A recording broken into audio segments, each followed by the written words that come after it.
তার জবাব দেব আমরা। এই স্বভাব দিয়ে ইট মেরে আমাদের ইটের গতি এত বড় থাকবে, ভারতে গিয়ে সেটি আঘাত করবে।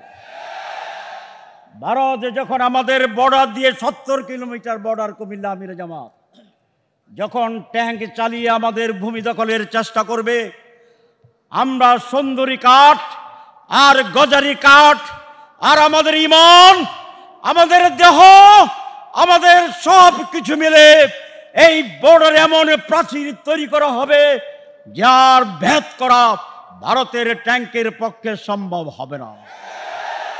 আমরা সেখানে শহীদের লাশ দিয়ে ওয়াল তৈরি করব। ভারতের ট্যাঙ্কের একটি চাকাকে ঢুকতে দেব না, দেব না, দেব না।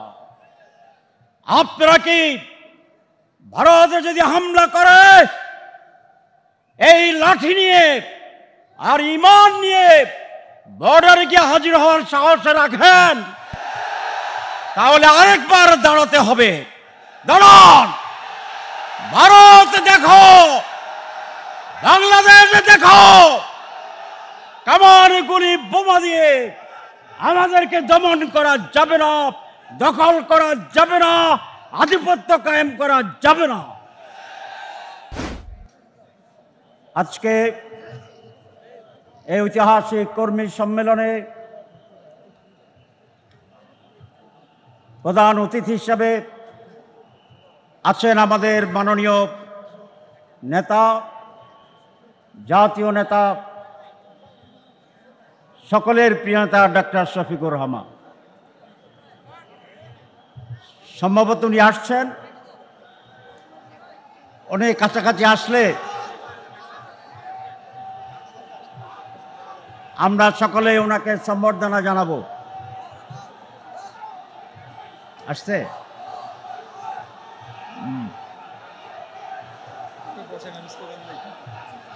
আমরা সকলে দাঁড়িয়ে, আপনারা সকলে দাঁড়ান।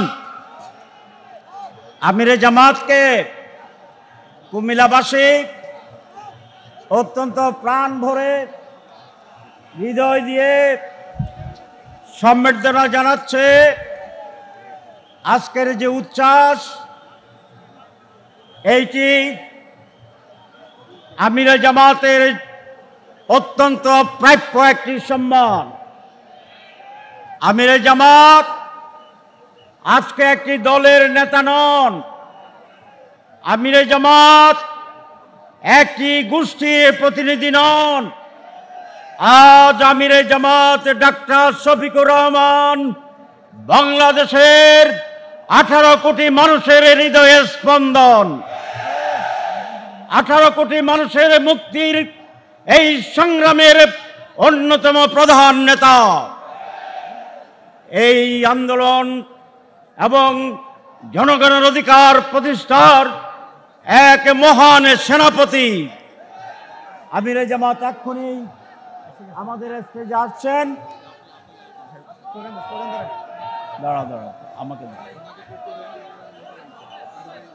এক্ষুনি আমিরে জামাত এই মঞ্চে হাজির হবেন। আপনারা দেখছেন। আসুন আমিরে জামাতকে আমরা এখন স্লোগান দিয়ে বরণ করে নেব। নারায়ে তাকবীর, নারায়ে তাকবীর, আমিরে জামাত, আমিরে জামাত জিন্দাবাদ, জিন্দাবাদ। ডক্টর শফিকুর রহমান জিন্দাবাদ, জিন্দাবাদ। নারায়ে তাকবীর। বলছেন আপনি স্টেজে থাকা যাবে না। কুমিল্লাবাসী, আজ আমরা আনন্দে উদ্বেলিত। আমাদের চিত্র আজ আনন্দের নাচছে। আজকে আমরা গৌরবান্বিত। আমরা আজ গভীরভাবে কৃতজ্ঞতা প্রকাশ করি আমাদের মাননীয় ডক্টর শফিকুর রহমান। আমরা এই মহান নেতার নেতৃত্বে এই জাতীয় মুক্তির সংগ্রামে তার সাথে কাঁধে কাঁধ মিলিয়ে সংগ্রাম করব ইনশাআল্লাহ। আজকে আমি নায়েবে আমিরের পরিচয় দিয়েছে, আমি নায়েবে আমির নই, আমি এখন কুমিল্লার সন্তান। সেই কুমিল্লার সন্তান হিসাবেই আমি আবার আমিরে জামাতকে এই মঞ্চে স্বাগত জানাই। আমি কয়েকটি কথা সংক্ষেপে বলবো, যদিও পোস্টারে লেখা হয়েছে আমি প্রধান বক্তা আর আমিরে জামাত প্রধান অতিথি। অতিথি হিসাবে উনি বড় চেয়ারে বসবেন, ভালো খাওয়া দাওয়া খাবেন, সম্মান দেখাবো। কথা তো বলার কথা আমার, যেহেতু প্রধান বক্তা, কি বলেন? কিন্তু আমিরে জামাত যখন উপস্থিত হন তখন আর কারো কোনো দাম থাকে না। সুতরাং আজকে আমিরে জামাত কুমিল্লার জন্যে এই বিশাল মাঠে প্রধান অতিথি, প্রধান বক্তা, বিশেষ অতিথি, বিশেষ বক্তা। আমরা ওনার বক্তৃতা শোনার জন্য অপেক্ষায় থাকব। সম্মানিত ভাইরা, মোহতারাম আমিরে জামাত 19 বছর পরে জামাত ইসলামী প্রকাশ্যেই মাঠে আবার সংগ্রাম প্রোগ্রাম করতে এসেছে। এই 19 বছরের যে খতিয়ান, এই 19 বছরের যে হিসাব, আমরা ইনশাআল্লাহ সেটি গ্রহণ করব। মোহতারাম আমিরে জামাত, এই কুমিল্লা এইটি বাংলাদেশের অন্যতম গুরুত্বপূর্ণ স্থান। ঢাকা, চট্টগ্রাম, আমাদের ইকোনমিকের রাজধানী চট্টগ্রাম, আর আমাদের অ্যাডমিনিস্ট্রেটিভ রাজধানী ক্যাপিটাল ঢাকা, তার মাঝখানের নাভি হচ্ছে কুমিল্লা। এই কুমিল্লা আমাদের স্বাধীনতার সর্বোত্তর স্ট্র্যাটেজিক জায়গা হিসাবে অত্যন্ত গুরুত্বপূর্ণ। কারণ ইন্ডিয়া যখন দূরপাল্লার ক্ষেপণাস্ত্র নিক্ষেপ করবে, এটি কুমিল্লা এসে পড়বে। তবে ঘাবড়ানোর কোনো কারণ নাই, কারণ এমনি ভারতের ক্ষেপণাস্ত্র, তার জবাব দেব আমরা। এই স্বভাব দিয়ে ইট মেরে আমাদের ইটের গতি এত বড় থাকবে, ভারতে গিয়ে সেটি আঘাত করবে। ভারত যখন আমাদের বর্ডার দিয়ে 70 কিলোমিটার বর্ডার কুমিল্লা আমিরে জামাত, যখন ট্যাঙ্ক চালিয়ে আমাদের ভূমি দখলের চেষ্টা করবে, আমরা সুন্দরী কাঠ আর গজারি কাঠ আর আমাদের ইমান, আমাদের দেহ, আমাদের সব কিছু মিলে এই বর্ডারে এমন প্রাচীর তৈরি করা হবে যার ভেদ করা ভারতের ট্যাঙ্কের পক্ষে সম্ভব হবে না। আমরা সেখানে শহীদের লাশ দিয়ে ওয়াল তৈরি করব, ভারতের ট্যাঙ্কের একটি চাকাকে ঢুকতে দেব না, দেব না, দেব না। আপনারা কি ভারতে যদি হামলা করে এই লাঠি নিয়ে আর ইমান নিয়ে বর্ডারে গিয়ে হাজির হওয়ার সাহস রাখেন? তাহলে আরেকবার দাঁড়াতে হবে। দাঁড়ান, ভারত দেখো, বাংলাদেশে দেখো, কামান গুলি বোমা দিয়ে আমাদেরকে দমন করা যাবে না, দখল করা যাবে না, আধিপত্য কায়েম করা যাবে না।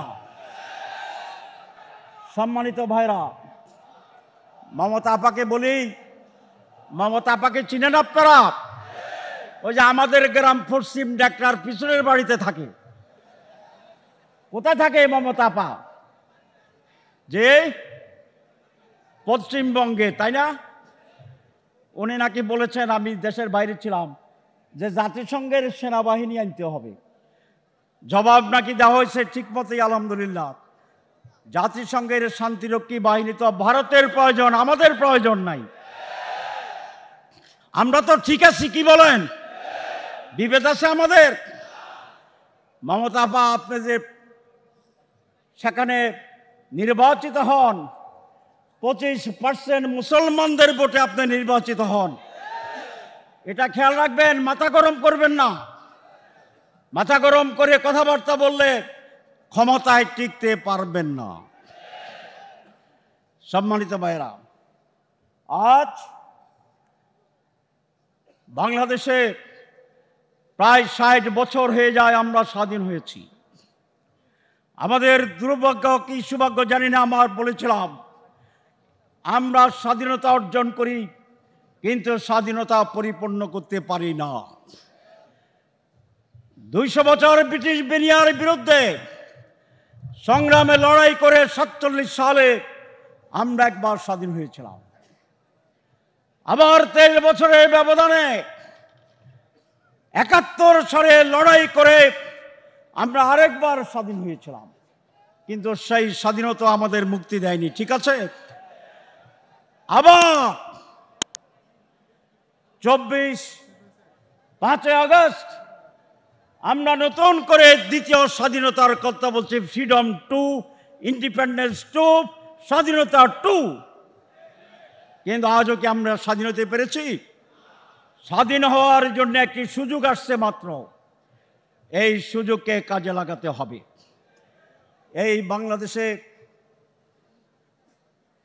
আমরা সবুজ বাংলার স্লোগান দেখেছিলাম, আমরা সোনার বাংলার স্লোগান শুনেছি, আমরা নতুন বাংলার স্লোগান শুনেছি, আমরা 6 দফা, 18 দফা, 19 দফার রাজনীতি দেখেছি, কিন্তু কোনো দফায় আমাদের সমস্যার সমাধান করতে পারেনি।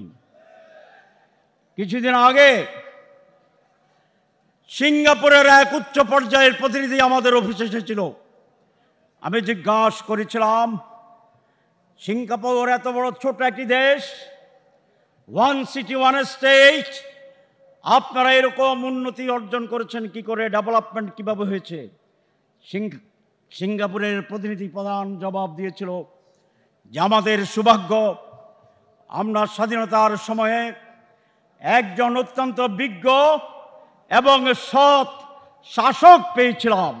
আপনারা জানেন তার নাম ছিল লি কুইন। কিন্তু আজ আমাদের সবচেয়ে দুর্ভাগ্য, সিঙ্গাপুরের কি ছিল? সৌভাগ্য, তারা সৎ নেতৃত্ব পেয়েছিল, যোগ্য নেতৃত্ব পেয়েছিল। আর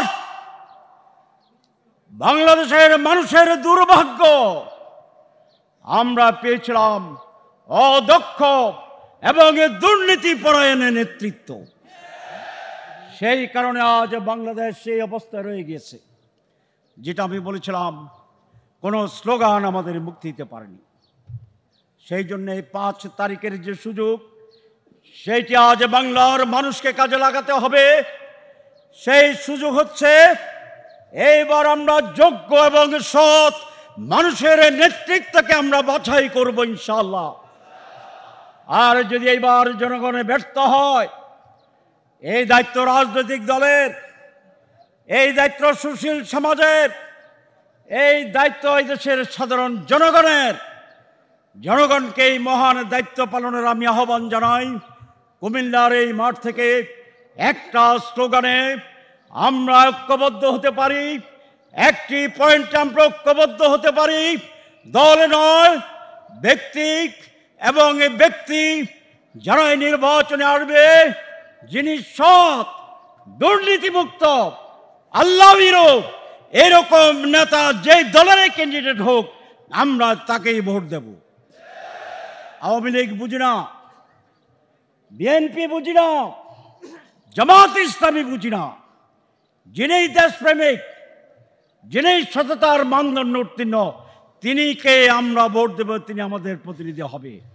এই সিদ্ধান্ত যদি বাংলার মানুষ নিতে পারে, তাহলে 5 আগস্টের যে রক্ত জীবন দিয়ে আমরা যে অর্জন করেছিলাম, যেই সংগ্রামে বাংলার রাজপথে রক্তে লাল হয়ে গিয়েছিল, আমাদের সবুজ প্রান্ত, মানুষের লাশে ভরে গিয়েছিল, সেই ত্যাগ আমরা সত্যিকারভাবে মানুষের জন্য কাজে লাগাতে পারব। আমি বেশি কথা বলতে চাই না। বাংলাদেশ জামাত ইসলামী গতানুগতিক অর্থের কোনো রাজনৈতিক দল নয়। সৎ মানুষ, ভালো মানুষ, যোগ্য মানুষ তৈরির কারখানা। আমরা সততার পরীক্ষায় উত্তীর্ণ হয়েছি, ঠিক না? ভালো মানুষের পরীক্ষায় জামাত উত্তীর্ণ হয়েছে, ত্যাগের পরীক্ষায় জামাত উত্তীর্ণ হয়েছে। সুতরাং দেশবাসী, আসুন একবার আপনারা জামাতে ইসলামীকে পরীক্ষা করার সুযোগ গ্রহণ করুন। ইনশাআল্লাহ আমরা মানুষের সাথে প্রতারণা করব না, আমরা মানুষকে হতাশ করব না। আমরা সৎ যোগ্য শাসনের ভিত্তিতে একটি কল্যাণের রাষ্ট্র কায়েম করে মানুষের অধিকার নিশ্চিত করব ইনশাআল্লাহ। আমি সবিশেষে যেটা বলতে চাই, এই কুমিল্লা নতুন আমিরে জামাত বারবার বঞ্চিত হয়েছে। পাকিস্তান আমলে এই কুমিল্লায় বিশ্ববিদ্যালয় তৈরির সব সিদ্ধান্ত হয়েছিল, বিশেষ এক ষড়যন্ত্রে সেটি চট্টগ্রামে পরিবর্তিত হয়ে গিয়েছিল। যাই হোক, আমরা যখন এমপি ছিলাম, কুমিল্লার সকলে ঐক্যবদ্ধ হয়ে আমরা একটি বিশ্ববিদ্যালয় স্থাপন করতে সমর্থ হয়েছি। আমাদের এখন দুটি বড় দাবি। কুমিল্লায় এয়ারপোর্টের জায়গায় সরকারিভাবে অ্যাকোয়ার করা আছে, চিহ্নিত করা আছে, অনেক রাস্তাঘাটও তৈরি হয়েছে।